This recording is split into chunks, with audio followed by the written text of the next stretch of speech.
This is a really interesting study that has kind of been repeated over time. You have people who are doing this simulation work to see what kind of risky decisions teenagers are making, adults are making, young adults, so maybe emerging adults.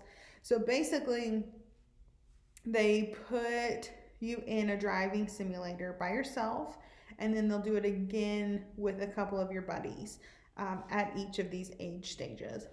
And then they look to see how many risky decisions do you make when you're in the car alone versus when you're in the car with someone else.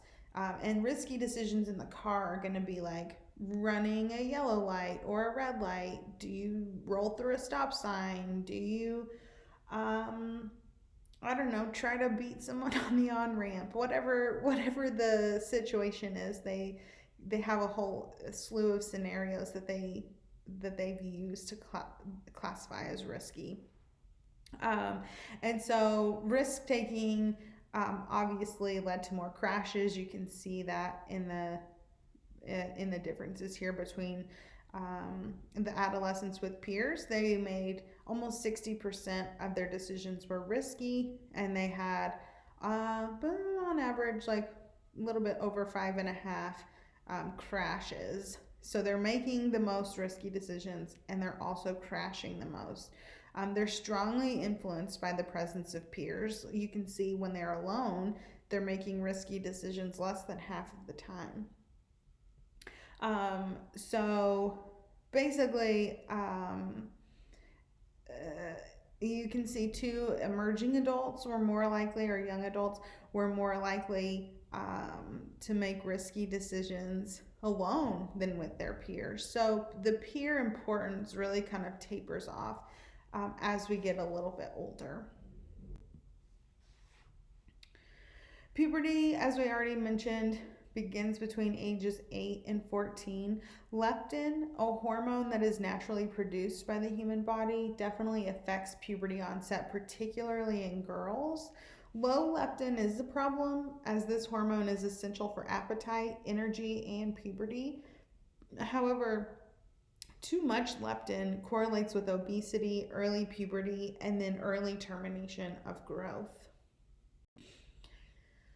If you've ever seen kind of what we maybe would describe as a lanky teenager walking around, kind of really long arms, maybe really long legs, has maybe really really long feet.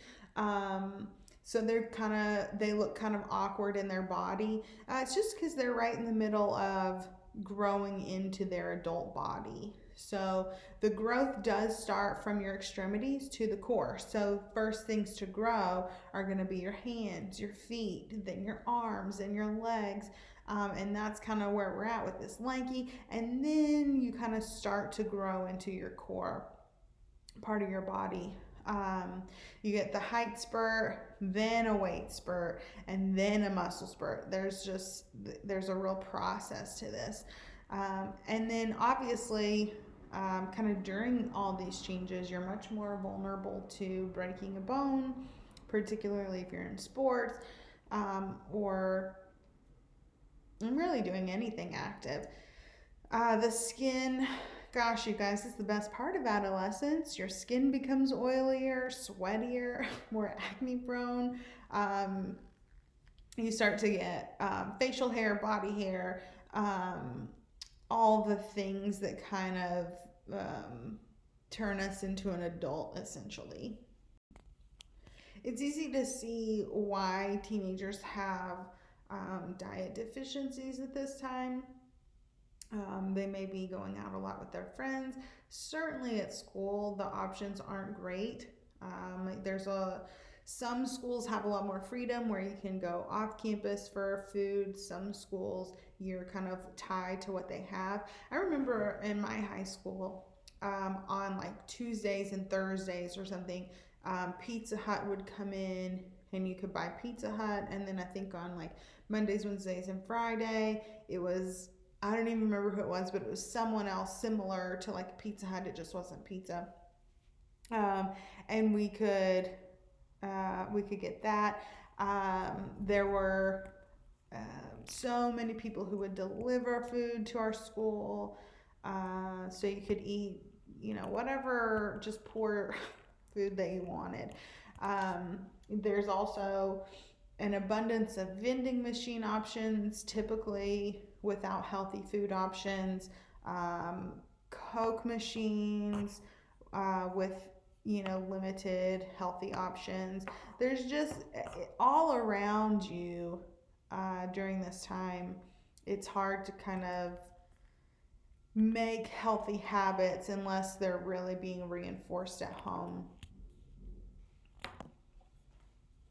Body image really starts to go down during adolescence. It's no surprise. Our hormones are rapidly changing.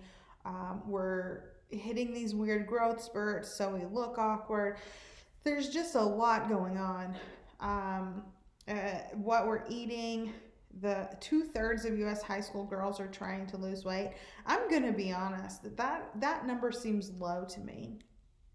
I remember in high school, I, I can't remember a week without hearing about someone's diet or what they were going to try, whether that was diet pills or just cutting back on food consumption or doing the Atkins diet. I think that was popular when I was in high school.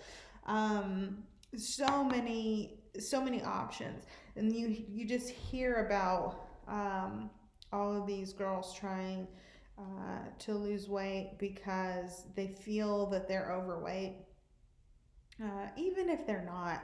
I remember, quote, dieting, unquote, in high school, and I certainly was not overweight. Depression does kick in because you're comparing yourself to everyone else. There's just a lot of kind of uncertainty. You're trying to fit in with your peers. You're trying to look a certain way. You're trying to determine who you are in the bigger scheme of life. There's just a lot of things kind of going on at this time, which makes no surprise that body image is certainly a factor during adolescence. This also goes for boys. They have a lot of concerns about, looking a certain way, whether that's muscular or fitting into a certain pair of pants. That everyone is really kind of consumed with how they look at this point. So, eating disorders are common during adolescence. I'm not sure if they're more common in adolescence than at other times, but they certainly might be. This is definitely when a lot of things start happening. So, um, maybe diet pills are an issue, according to maybe this research that our author found. Steroids for boys, certainly an issue.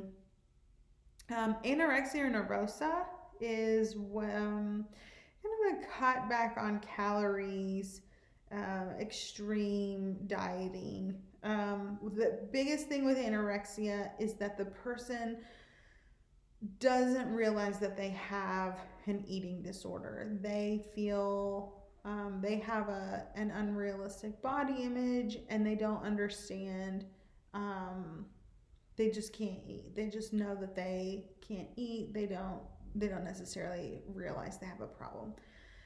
Bulimia nervosa, you do recognize that they have an eating disorder. Bulimia, you tend to binge and purge. So you eat a lot, maybe you go out with your friends and have, half a pizza or whole pizza or whatever you eat, and then you purge that after. And you kind of go on this cycle of that to try and rid yourself of the calories. Binge eating disorder, similarly, you recognize that you have a problem, you just eat and eat and eat, but the difference here is that you don't purge. So, those are really the most common types of eating disorders.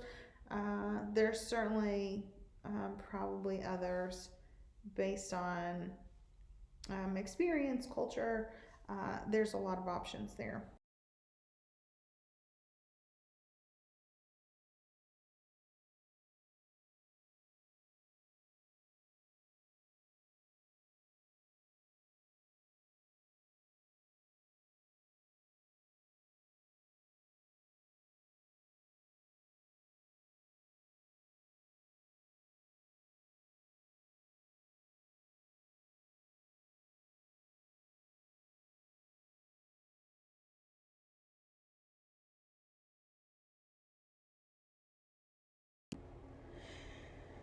Sexual maturation. It's interesting that she's only reporting on Finnish teens in this on this slide, because this is really kind of a trend seen throughout. Teens who report having sex at a younger age tend to have more negative outcomes, such as depression, rebellion, drug abuse. But as teens get older, that starts to shift and we don't see these negative outcomes anymore. Teenagers are also reporting, if their friends are reporting on a survey that they are having sex, other teens are reporting that they are also having sex. So there's a lot to remember with surveys, though. People can lie, particularly if it's on a sensitive topic such as sex, depending on, if you're trying to look a certain way, if you're trying to kind of fit in with your peers. There might be, not to say that that's still not a good predictor of sexual activity, but it's important to think about the findings and critically think about, is this accurate or not? And then just generally, they're reporting that folks are becoming less active sexually in adolescence than previous generations. There's a lot of really interesting works on this. I've seen some books, there's some podcast episodes. Certainly, I can find you some if you're interested, but that are talking about why this is and what we're seeing instead. And they're reporting that sexting has certainly become more popular, masturbation has become more popular, etc. As I mentioned on the previous slide, there is less sexual activity than in the previous cohorts that we're seeing. So, with that, there are some positive trends. There also are some problems. Girls are hitting puberty earlier, as I mentioned, sometimes as early as 8 or 9. So, their body, in a sense, becomes sexually mature. However, there's certainly not the cognitive capacity that's needed for a healthy sex relationship. So we are seeing more sex before age 15, which comes with it those negative outcomes that we looked at on the previous slide. More unmarried single teen mothers. It used to be not even that long ago, maybe 30, 40, 50 years ago. And in some cases today, when people get married or when people get pregnant, they immediately get married, have the baby, and everything looks glossy on the outside. With earlier teen pregnancy, we are seeing limited grandmother support, particularly now as more women are in the workforce. So if you're a teen mom, your mom is still probably working, maybe still raising other siblings of yours. So she's just not as readily as available as she may have been in previous generations. And we are seeing more sexually transmitted infections with teen sex as well. I think this may come up in a later slide, but we are seeing, particularly now that sexting is a thing, we're also seeing things like revenge sexting, where maybe after a couple breaks up, someone sends their private consensually texted photograph out to their social media or to other friends, people who the message wasn't consented for. So there's been a lot of policy trying to shape what do we do with this? How do we handle instances like this? Is it a crime? What does it look like? Do they need to go on the sex offender registry? There's just a lot of questions out there about that. I think some states have already passed laws explicitly penalizing revenge sexting. We also see with adolescents in our culture, but also in other cultures, I would say almost maybe more in other cultures, forced marriages and sex trafficking. Forced marriage is still alive and well in parts of India, in particular, other countries as well. I think it's most prominent there. And then sex trafficking all over the world, including in the US. We're seeing the conversation tick up, certainly. You see it in airports and train stations. I've seen it on the bus. If you see something, say something about people being sex trafficked, know the signs. So we are trying to bring in awareness and realize it's not something that only happens in maybe a third world country. It's happening right here, right now. So, and if we're aware of it, we can do something about it. So just some things to think about.